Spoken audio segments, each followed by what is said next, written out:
Hello and welcome to Access Humboldt's Community Voices. My name is Paul Bressoud, and I'm the host. Today we're speaking with Sacha Marini, the director of the Teen Court for the Boys and Girls Clubs of the Redwoods, and Stella, a youth leader from the Teen Court. First, Sacha, give us a background of what Teen Court is. Well, Teen Court's been a program here in Humboldt County for about 20 years, and we're a program of the Boys and Girls Club. And it is a diversion program that keeps kids out of the criminal justice system before necessary. We handle low-level misdemeanor offenses, and it's for first-time offenses. So that might include shoplifting, vandalism, possession of marijuana, those types of cases. They could have an option to come to Teen Court and avoid the traditional systems such as probation and those kinds of things. So we have referring agents that partner with us that have said, yeah, we do want to utilize this diversion service. So schools, law enforcement, as well as probation all send us cases and divert them to our program. And we're kind of considered like the bottom rung in a series of graduated sanctions that a youth might encounter. And it says it says Boys and Girls Club of America. Is this a national organization? I know that they're a national organization. Right. Is Teen Court a national phenomenon? We're a program of the Boys and Girls Club, but youth courts or peer courts or teen courts are a national movement. There's about 1,300 nationwide. In California alone, there's about 70. And not all of them are under Boys and Girls Clubs. So they might be under a community-based organization. They might be run out of a law enforcement agency. They might be run through probation. They might be school-based. So it's very unique, and all of them are different, though they organize around similar principles, such as restorative justice, youth-led, harm reduction, positive outcomes. Well, let's talk about youth-led. Okay. Stella, what is it to be a youth leader in Teen Court?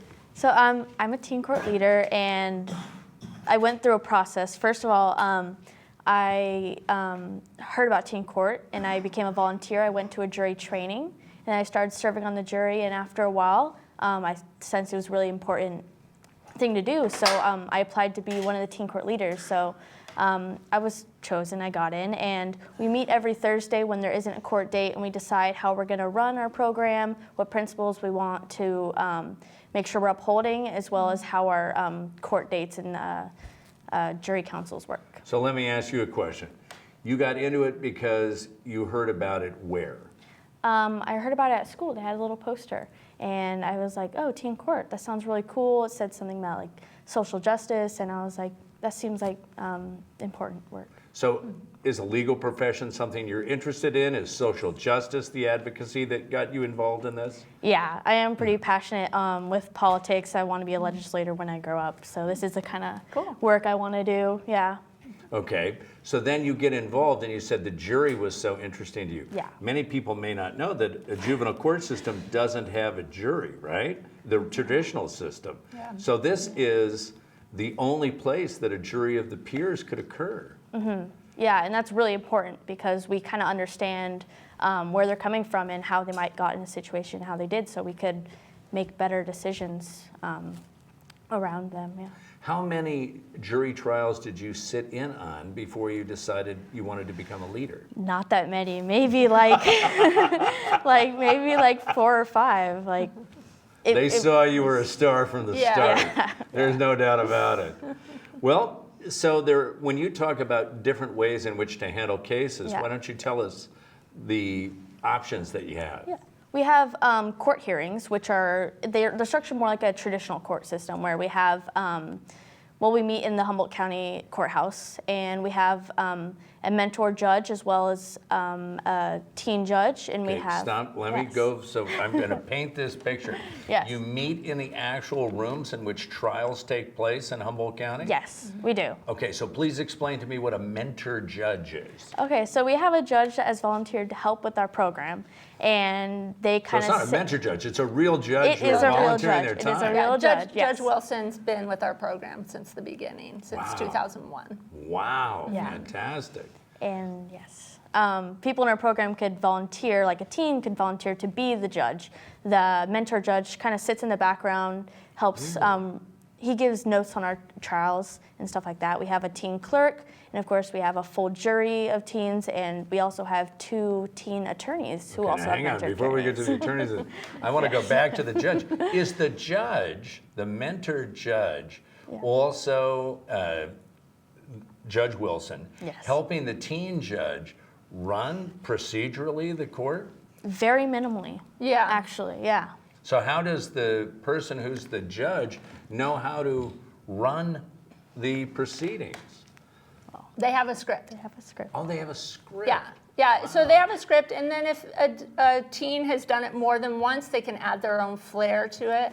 And then the mentor judge, Judge Wilson, he'll provide a lot of reflection time at the end, kind of reflecting on like, oh, this incident, what did you think about that? What are your hopes for this person? And if this had happened as an adult, this is what the fines and penalties would be. And so he provides a lot of that perspective and reflection time, which is helpful. Wow.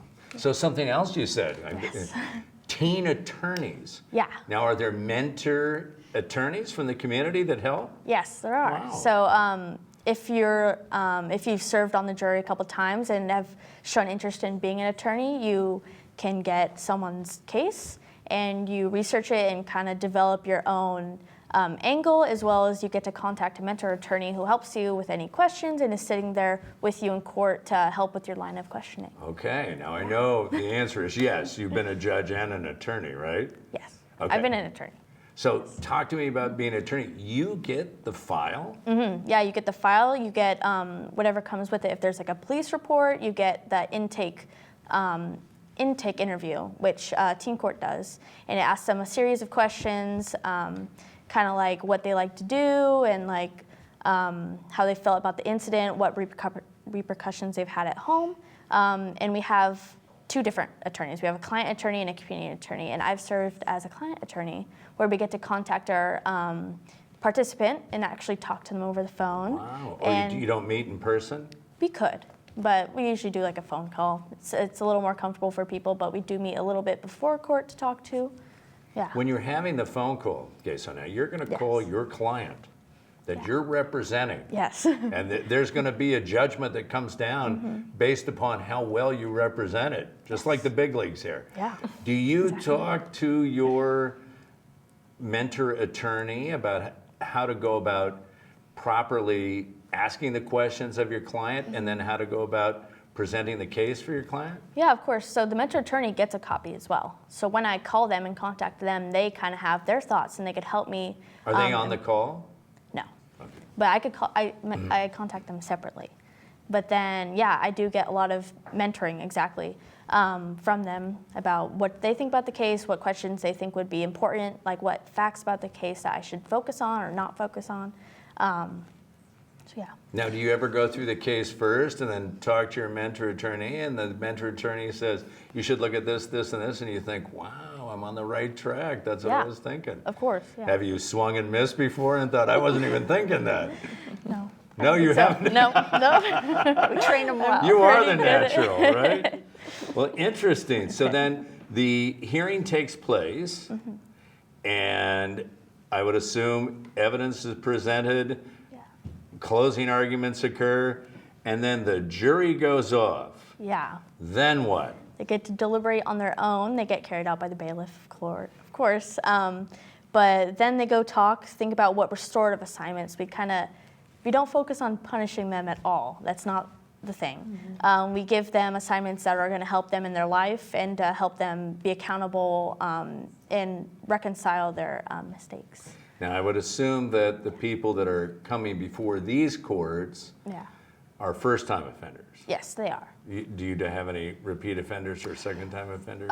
The referring agent, it's at their discretion if they think that the youth would still benefit from our program. We have had a few that, have had offenses prior, but once they come through teen court, we typically will only handle them the one time, and then other options are available for them at that point. Once you're in a deliberation, so there's guidelines of the type of restorative justice practices you can assign?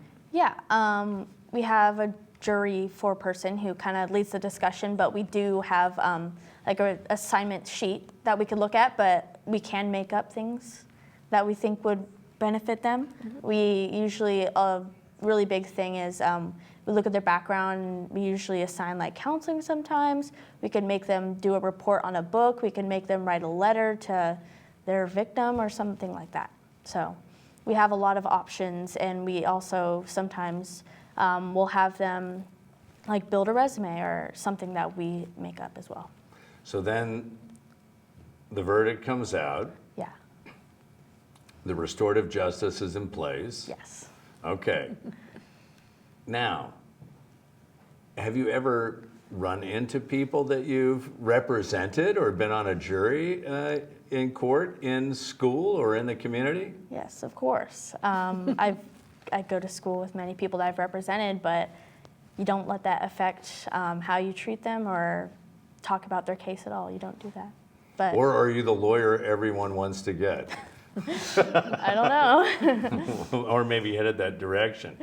When you talk about jury counsels, now that's different from the trial. What are those? Yeah, so we take that, we kind of take into account their case. And if it's something we think that'll benefit them more than going to an actual court date, we will do that.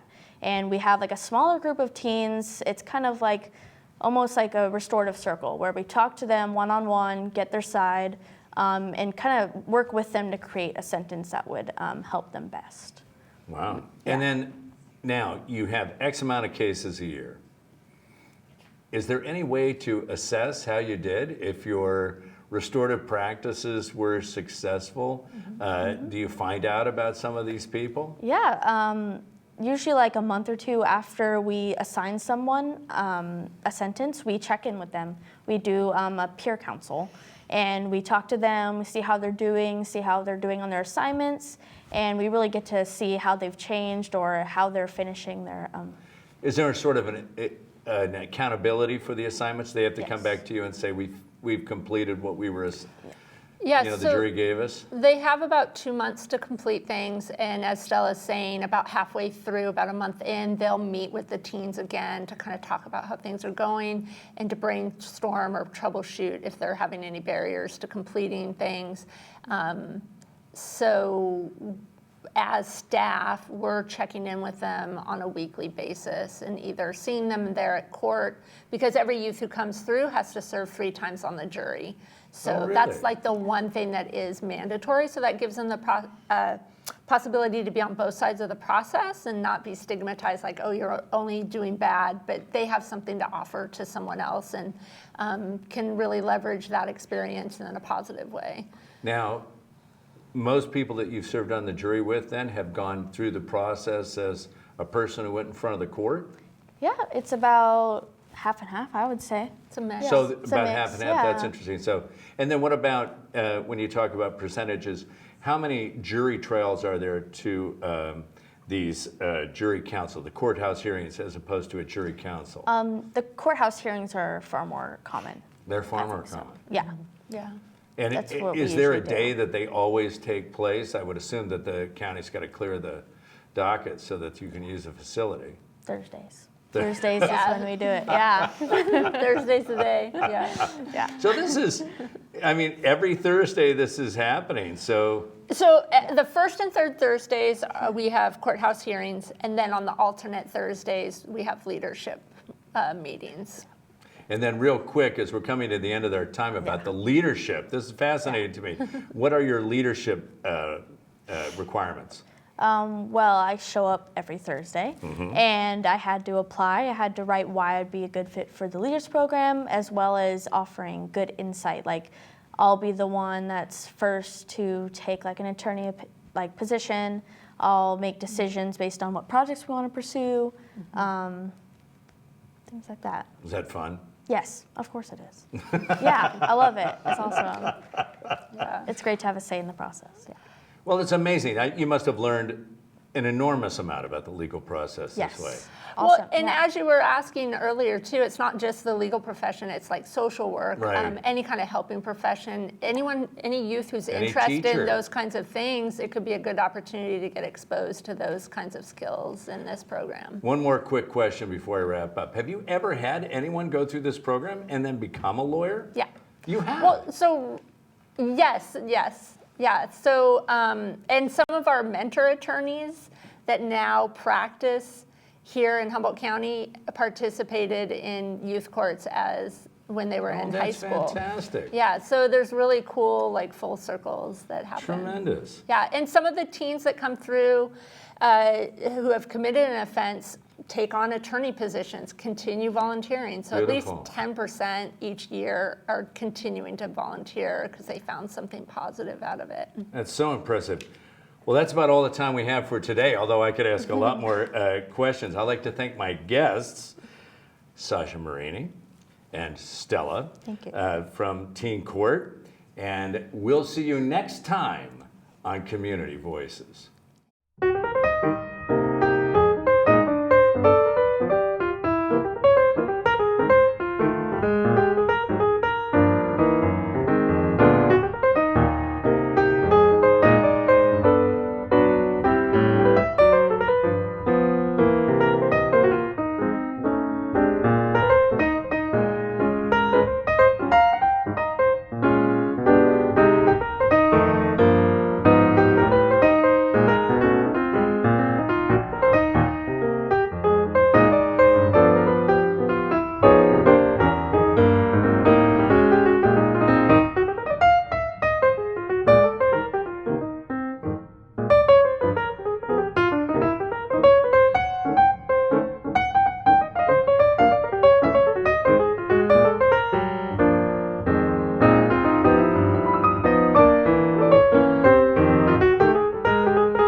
Versus